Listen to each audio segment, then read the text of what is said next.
Everyone online is talking about massive AI updates this week. New models, new tools, new headlines everywhere. But if you're a beginner trying to actually use AI, most of this news is confusing, overwhelming, and honestly, not very helpful.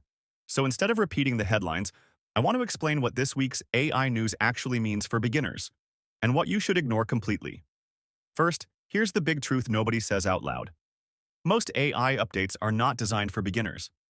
They're built for developers, companies, and people already deep in tech.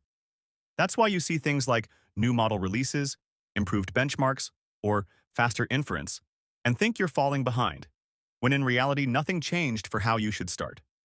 For beginners, the most important thing didn't change this week. AI is still best used as a tool, not a business by itself. A lot of updates focused on making AI faster, cheaper, or more powerful behind the scenes. That matters, but only if you're already building systems. If you're starting from zero, your advantage isn't having the newest AI.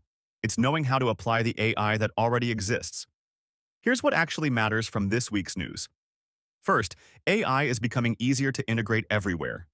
More platforms are adding AI features directly into tools people already use.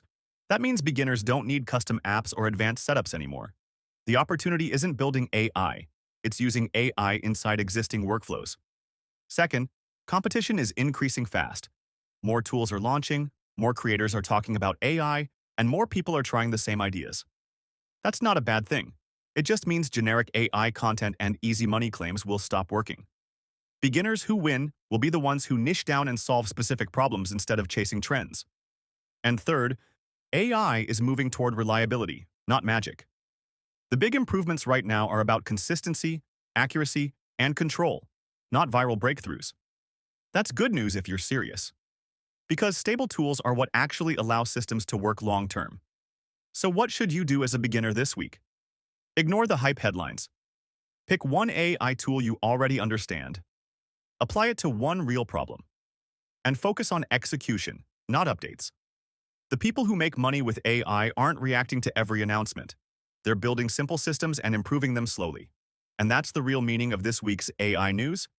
If you want more beginner-focused breakdowns like this, without the hype, subscribe. I'll see you in the next video.